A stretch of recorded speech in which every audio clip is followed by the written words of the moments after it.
Daniel, you got yourself another fantastic story about how one person changed your mind. This is going back to the second debate. So Marianne Williamson, who a lot of people very much seem to be interested in her, and Andrew Yang, the two outside people really coming in. So after Tuesday's debate, this Democratic presidential debate, she said that her position on Medicare for All is still evolving, and she questioned herself, and she realized that she'd been putting herself on the same side of the issue as former Maryland Rep John Delaney. I think that's really funny because when I saw that... Dildo tree, you mean, right? Yeah. Or as Shira said, he looks like a phallic. That specifically that she picked him and she's like, oh, I'm on this with this guy. It's like everyone seems to hate Delaney. Fantastic job, everyone. Everyone liked that. When I said what I said, I felt dirty about after I said it. Miss William told the Young Turks, Cenk Uygur, after the debate in Detroit. The needle really moved for me on that tonight, and I have to say to myself, you're agreeing with John Delaney here. You're really being pulled over here. She agreed that Cenk Uygur's suggestion that she is still in mid-evolution on the issue, and then she said, I am, but I think the needle moved today. She said, the only thing that it seems to me that we're talking about here is the issue of whether or not people will be able to keep their private insurance because they're transitional as well. Am I wrong about this? I thought this was an important story to bring up for one specific reason. People don't change their minds after debates. Like Cenk, I think, brought that up when he did the interview, and I couldn't agree more, that this is the first time, to my recollection, someone has gone to a debate, debated with people, and gone, they made a good point. And so she has always confused me on this issue, and we'd love to speak to Marianne Williamson. Yeah, reach out to us. But in a nutshell, my issue with her is like, well, she's for all these progressive things. Why isn't she for Medicare for All? And I think she finally being on the debate stage, seeing who she was standing with and who she was against, because remember, again, you can tell anything you want about a candidate based on where they get their money from and who they hang out with. So she saw who she was hanging out with, and she realized, I probably don't want to be on that side. So if Marianne Williamson flips and becomes pro-Medicare for All, actual Medicare for All, not Kamala Care for All, this is good. This is positive, and it's good to see someone that in the moment can put their pride aside and say, look, this is a better thing. I'm going to do the better thing because it's right.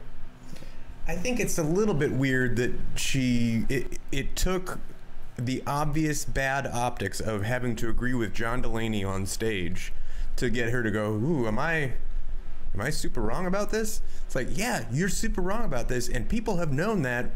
People have been talking about this. I mentioned it earlier in the show. Yeah. People have been talking about some version of a single-payer, universal, Medicare for all healthcare system that's basically removing private insurance from the equation to bring costs down across the board for decades. How is it that it's taking having to agree with John Delaney on stage for you to go, ooh, how did I get that wrong? And then she goes and echoes the like, I guess, but some people want their choice in insure, and I don't know why, but I guess we have to. It's like, you are giving that argument way too much weight. How can you not see that that argument is in and of itself completely vapid? No one likes their insurance company. No one's going, man, I really like my doctor and I really like these things, but boy, if I didn't have Aetna, I don't know what I would do. Like, nobody is doing that.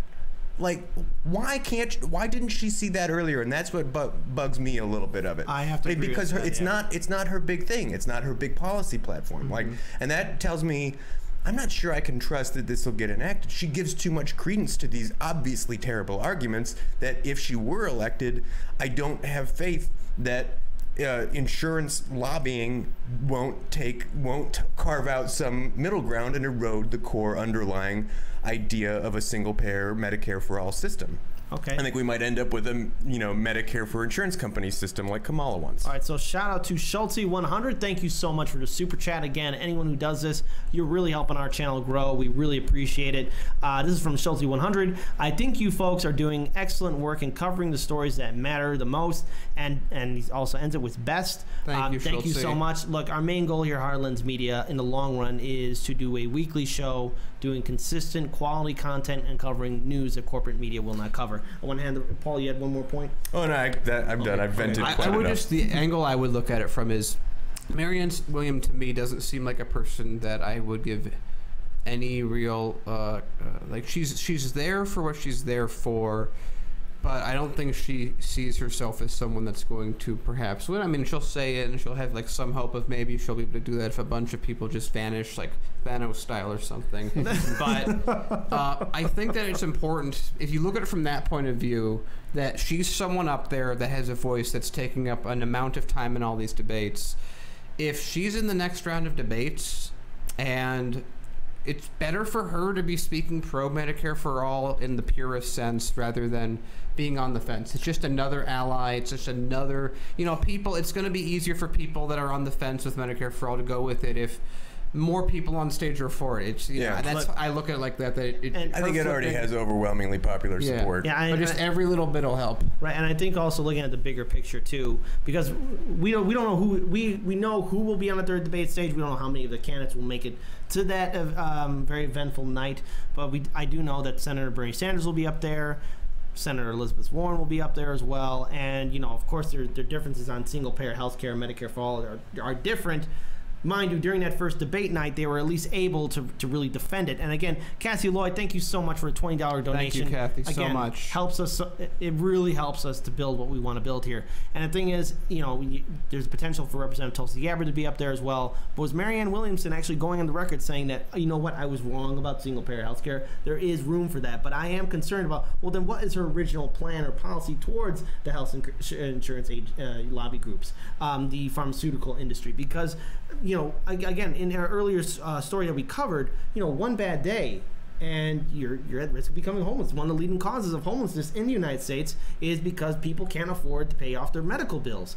And I'm happy that she was able to change her mind, but why did it take this idiot like John Delaney to make you change your mind? You should already know that it's wrong. And when you compare our health care in the United States to other countries, let's use Canada for example, it's night and day. Somebody in the chat earlier, I wish I could scroll back to see who it was, mentioned in the United States we have health care for profit. In Canada we have health care for the people. So let me add one. And don't forget when Senator Bernie Sanders took a whole bunch of people up into Canada to buy the same medicines they buy here in the States, and they bought enough to last them months here in this country. So one other thing I want to get at with Marianne that I think is actually a benefit that we haven't talked about on this is that it's one thing for her, if she was, let's say ahead of time, she's always been for Medicare for all, she would be all the way through these debates going Medicare for all, Medicare for all, Medicare for all. However, I think it's also very powerful for someone to go on stage, let's say she makes the next debate. She goes on stage and says, guys, I've changed my position. I've learned from these campaigns, and it's very clear that my position was wrong. Medicare for all is far superior. That's, I think, almost more memorable coming from her than if she had been for it all along. Yeah. That would be great, and there are a lot of people that really, really like Marianne Williamson, and I can't deny that she has kind of a gravitas and a presence on stage. Like, she's got one of those qualities that, like, she does speak with a commanding, confident way. Okay. One of the things that bugs me is the things that lead her policy decisions and how she describes her vision. She rests a lot on leading with love. Yeah. I'm like, boy, man, could you have chosen a less subjective, less nebulous, like, that's really, really hard. We can't quantify love. It doesn't show up on a spreadsheet or a balance sheet. There's no data point that we can do. Love is not a really great thing that I can't hang my hat on that. But Paul, all you need is love, and you can hang your hat on that. Okay, come on, it's man. It sounds nice, but like, how do I measure that? I can't measure that. You gotta feel it with your essence. It's so subjective. And I'm sorry, you can't deny that. I mean, people are like, but it's true, but it's true. I'm like, that's a platitude. Paul, I know where you can find and measure it. I'm sure if you buy her books, there'll be a measurement system in there. Like, give me something stronger than that. I'm sorry, I don't want to come off like some curmudgeon here. Here's some whiskey. You'll feel some love. Yeah, so So here's the thing. I'll make this open challenge. If Marianne Williamson's team is watching this, we here at Heartlands Media would like to offer a chance to interview you, have you on our show, so we can actually talk to you about your policies and really go into more detail about why you changed your stance on Medicare for all and ask you a couple other issues. Or evolving currently. Yeah, evolving currently. So yeah, and things beyond that. We do want to know about any candidate that we talk to. So, yeah, absolutely. And we offer this to all of the Democratic candidates who's trying to run to get the nomination, become the person to take on President Donald Trump.